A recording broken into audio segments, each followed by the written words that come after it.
Hari ini, 9 April 2026, Kejaksaan Agung mengumumkan terobosan besar dalam salah satu kasus korupsi paling rumit dan berpengaruh di Indonesia. Suasana di luar gedung Kejaksaan Agung dipenuhi wartawan dan masyarakat yang menanti kabar terbaru. Semua mata tertuju pada institusi penegak hukum ini, yang akhirnya memecah kebuntuan setelah bertahun-tahun spekulasi dan rumor. 7 orang resmi jadi tersangka dalam skandal korupsi Petral, termasuk pejabat tinggi dan pengusaha ternama. Penetapan tersangka ini mengguncang elit politik dan bisnis Indonesia, menandai babak baru dalam upaya pemberantasan korupsi di sektor energi. Para tersangka digiring ke pengadilan dengan pengawalan ketat, memperlihatkan keseriusan aparat dalam menegakkan hukum. Setelah bertahun-tahun penyelidikan diam-diam, kasus pengadaan minyak mentah dan produk kilang dari tahun 2012 hingga 2015 akhirnya terbongkar ke publik. Selama periode itu, miliaran dolar diduga mengalir secara tidak transparan, memperkaya segelintir pihak dan merugikan negara. Dokumen-dokumen investigasi menumpuk, mengungkap pola transaksi mencurigakan yang selama ini tersembunyi. Petral, lengan perdagangan internasional Pertamina, diduga dimanipulasi demi keuntungan segelintir orang.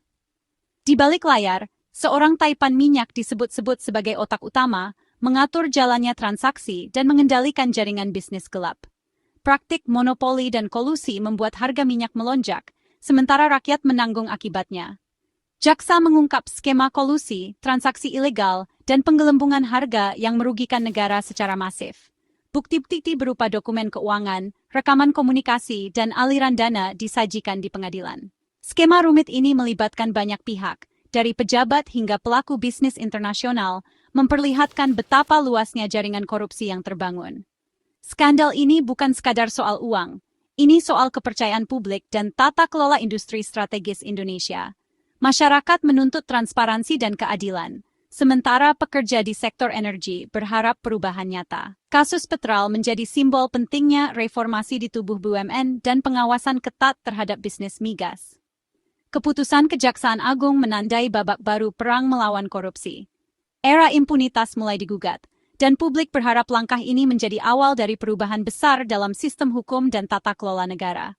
Semua menanti, apakah keadilan benar-benar akan ditegakkan hingga ke akar-akarnya. Di balik skandal besar yang mengguncang industri minyak Indonesia, satu nama selalu muncul ke permukaan, Muhammad Riza Khalid. Ia adalah sosok yang kerap disebut-sebut dalam berbagai kasus besar, namun tetap menjadi teka-teki bagi publik. Banyak yang bertanya-tanya, siapa sebenarnya Riza Khalid? Bagaimana ia bisa begitu berpengaruh, namun tetap sulit disentuh hukum? Riza dikenal sebagai taipan minyak misterius yang beroperasi dari balik layar. Ia jarang tampil di hadapan publik, namun kekuasaannya terasa di setiap keputusan penting di sektor energi. Dengan jaringan luas dan pengaruh yang kuat, ia mampu menggerakkan bisnis minyak dari balik tirai, tanpa banyak sorotan media. Meski bukan pejabat resmi di Pertamina atau Petral, Riza diduga menjadi pemilik manfaat dari jaringan perusahaan-perusahaan yang selalu memenangkan tender besar. Ia disebut-sebut menggunakan berbagai cara curang, mulai dari kolusi hingga manipulasi dokumen, untuk memastikan dirinya dan kelompoknya selalu diuntungkan. Riza Khalid dikenal sangat licin. Namanya sering muncul dalam berbagai skandal besar, namun ia selalu berhasil lolos dari jerat hukum. Banyak pihak menilai kemampuannya menghindari proses hukum adalah bukti betapa kuatnya jaringan dan perlindungan yang ia miliki. Dalam kasus Petral, Riza diduga sebagai otak utama di balik sistem korupsi yang telah berlangsung bertahun-tahun. Ia disebut sebagai penerima manfaat terbesar, mengatur alur uang dan informasi demi keuntungan pribadi. Banyak saksi dan dokumen yang mengarah pada perannya sebagai penggerak utama di balik layar.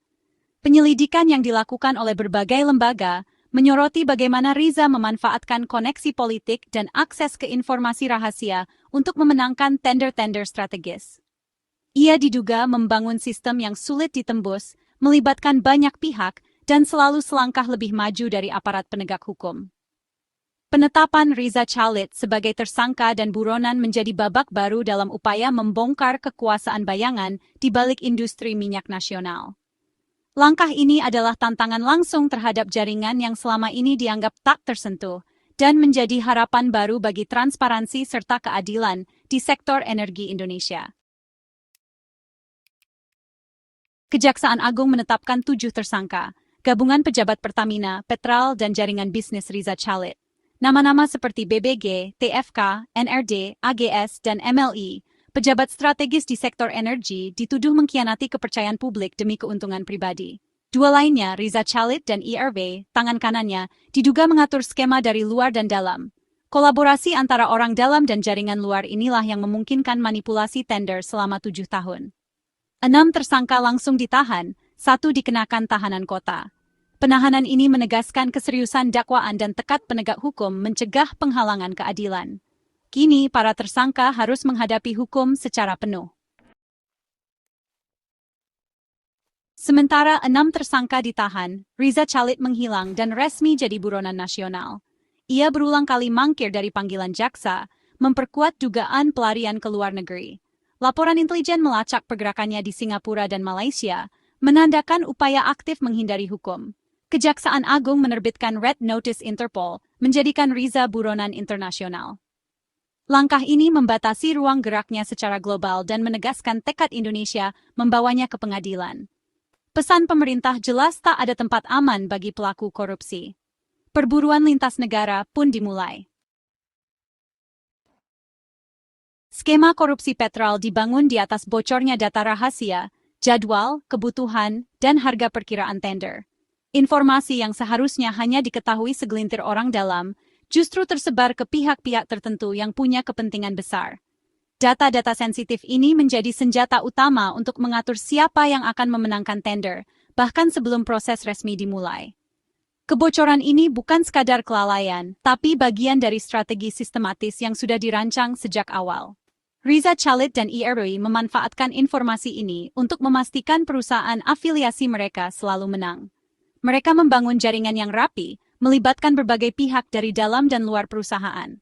Dengan akses ke data rahasia, mereka bisa mengatur strategi penawaran yang tak bisa disaingi oleh kompetitor lain. Semua langkah mereka terkoordinasi, seolah-olah sudah ada peta jalan menuju kemenangan. Tender berubah jadi formalitas. Pesaing tanpa akses data tak punya peluang.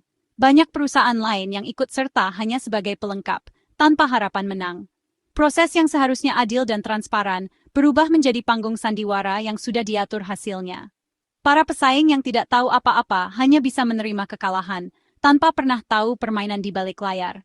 Pejabat seperti BBG, MLW, dan TFK diduga jadi perantara KAI, menghubungkan pihak internal dengan para pemain utama di luar. Mereka punya peran penting dalam memastikan informasi sensitif tetap mengalir ke tangan yang tepat. Tanpa peran mereka, skema ini tidak akan berjalan mulus. Mereka menjadi jembatan antara kekuasaan dan kepentingan bisnis gelap. Para perantara ini menerima imbalan atas kebocoran data. Uang tunai, hadiah, atau fasilitas lain menjadi kompensasi atas peran mereka dalam menjaga kelancaran skema. Setiap informasi yang bocor, ada harga yang harus dibayar. Praktik suap dan gratifikasi menjadi bagian tak terpisahkan dari sistem ini. Perusahaan Chalit bisa mengajukan harga sedikit di bawah HPS, karena mereka tahu persis batas harga yang ditetapkan. Dengan strategi ini, mereka selalu unggul tipis dari pesaing, namun tetap mendapatkan margin keuntungan yang besar. Semua perhitungan dilakukan dengan cermat, berdasarkan data yang sudah bocor sebelumnya. Mereka memaksimalkan keuntungan dan merugikan negara.